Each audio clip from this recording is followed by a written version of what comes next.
Assalamualaikum warahmatullahi wabarakatuh. Perkenalkan, nama saya adalah di sini saya buat video enkapsulasi reaksi Python OOP. Perkenalkan, nama saya Petra Harvin dengan NIM 1550110 088 Di sini saya akan menjelaskan konsep enkapsulasi dan reaksi Python dalam OOP. Baiklah, yang pertama adalah enkapsulasi. Enkapsulasi adalah metode untuk membungkus data dan metode dalam satu kesatuan yang disebut dengan kelas. Jadi kan itu OOP ini punya kelas dan metodenya. Jadi dia membungkus itu dalam satu kesatuan dan menjaga keamanannya. Dengan apa sih menjaga keamanannya? Dengan menyembunyikan informasinya dan membatasi aksesnya. Jadi intinya kayak gitu. Jadi itu yang konsep ini ada karena ada alat keamanan gitu kan. Katanya konsep sederhananya saja. Baiklah, ini adalah manfaatnya. Dengan evaluasi kita dapat menentukan properti metode mana yang boleh diakses, mana yang tidak boleh diakses. Seperti jelaskan tadi, kalau sini mencegah program lain menggunakan properti tertentu karena jangan dibatasi.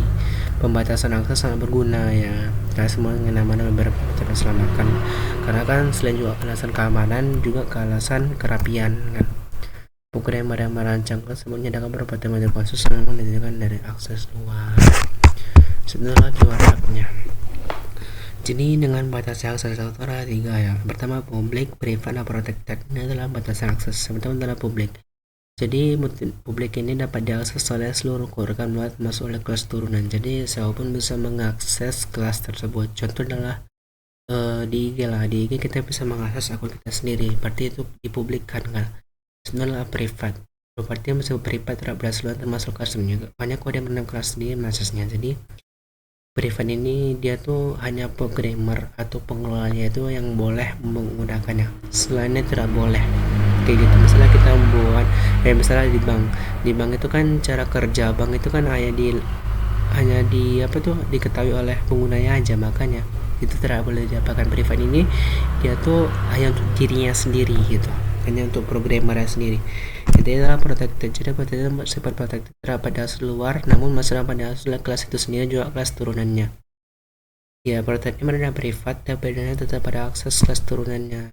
Jadi protected ini kita boleh mengakses kelas itu kalau kita diberikan izin atau ya kayak gitu.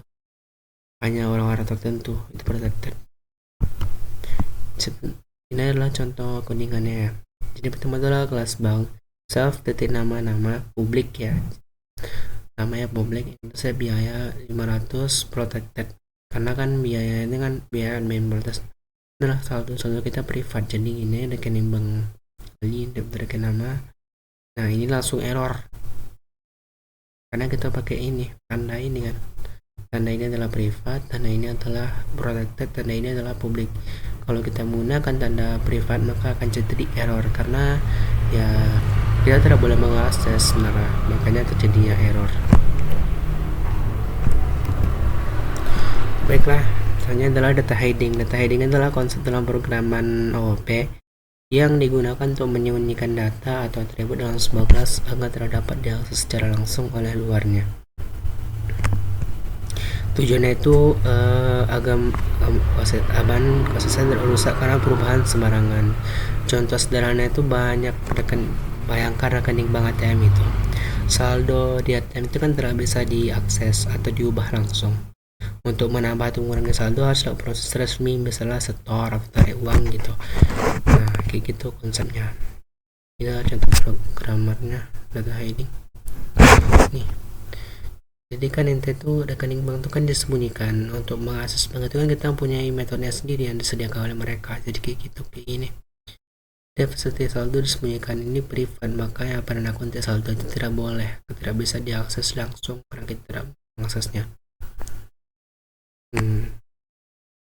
Jadi dia menyembunyikan data yang tidak boleh dilihat oleh publik demi alasan keamanan. Yang ketiga itu adalah properti. Properti ini mekanisme dalam Python yang memberikan akses terhadap data privat dalam sebuah kelas dengan lebih natural dan sederhana. Seolah kita sedang mengakses variabel biasa meskipun tidak bersabar untuk menggunakan metode belakang layar. Jadi dalam pertanyaan ini kita menjaga proses heading, dia membantu proses heading karena ada validasi. Contohnya ya, ini sama seperti konsep heading tadi, cuman ini di dalam prosesnya. Kalau dalam heading itu kan dia membatasi dalam luarnya, kalau ini dalamnya. Contohnya dalam properti, contohnya dalam volume HP atau TV, kita bisa mengatur dengan mudah seperti menekan naik turun menggeser slide-nya. Namun sistem membatasi volume. Cara kerjanya dibatasi gitu, kita boleh mengaksesnya gitu. Sistem belakang layar. Contohnya dalam propertinya kayak gini. Ini volume tadi ya, volume dengan 20 properti semua penting ya. Batasnya ada 100, jadi dia menyembunyikan cara kerjanya tapi dia membatasi aksesnya. Baiklah, selanjutnya adalah penamaan. Tentu namanya berarti adalah aturan konvensi memberikan nama. Jadi konvensi memberikan nama pada kelas variabel dan metode agar kode program menjadi lebih mudah dibaca, dipahami, dan dipelihara. Jadi penulisan kode supaya tidak terjadinya error. Contoh kayak gini. Nih, kan jelas nih, def mahasiswa ini penamanya, self nama mahasiswa, nilai, lalu tampilkan data self tempat mahasiswa yang tampilkan data. Nah, biasanya data mahasiswa aja nama kelas ya sisi data. Nah, ini contoh kurang baik itu ada kayak gini, kelas A self x, y. Nah, ini kan nggak jelas nih, makanya itu tidak boleh dilakukan penamaannya. Maksudnya adalah definisi abstraksi. Jadi definisi abstraksi ini adalah keyword yang diberikan saat membuat kelas. Kelas memberikan keyword abstrak akan membuat abstrak. Kelas abstrak berdasarkan abstraksi dalam bentuk objek. Artinya kelas hanya sebagai base kelas ya. Jadi intinya itu abstraksi adalah konsep dalam OOP digunakan untuk membuat kelas abstrak. Jadi intinya itu dia membuat kerangka kayak gitu. Makanya dia kaitan dengan hindrance. Kalau yang hindrance ini dia menyelesaikannya sampai akhir, sedangkan abstraksi ini dia hanya kerangkanya doang, seperti gini. Nih, first class awalnya selalu bisa. Nah, makanya ini tidak diisi datanya karena dia hanya kerangkanya doang. Makanya dilanjutkan oleh inheritance gitu. Kerangka doang. Misalnya kayak kita membuat kelas mahasiswa nih, berarti kita hanya membuat yang namanya itu adalah kelas suara, dan misalnya kelas buat suara hewan nih, berarti kita pakai suara dengan suaranya aja, tidak mengabaikan semuanya, jadi hanya kerangkanya saja. Kenapa perlu abstraksi itu membantu meningkatkan keamanan, memudahkan pembahasannya karena kode dari bawah berhasil individual, menghindarkan jadinya duplikat, menjadikan 11 super kelas. Mixin ya. Terakhir itu adalah mixin ya. Mixin itu kelas tambahan yang dibuat untuk khusus menyediakan kemampuan atau fitur tertentu. Mixin tidak digunakan untuk modal utama tapi hanya untuk menambah fitur spesifik. Contoh nyata adalah ada user dan admin. Kedua yang membutuhkan fitur login.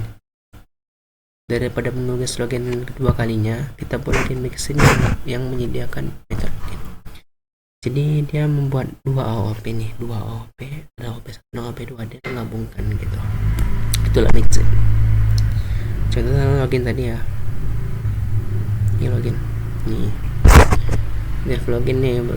Nah, ini login ya, saya bisa login. Jadi ada dua kelas gitu, dua AOP digabungin jadi satu. Jadi gitu. Oke, sekian saja penjelasan saya. Kalau dikata yang salah mohon dimaafkan, dan kata-kata berisik mohon dimaafkan. Baiklah, selamat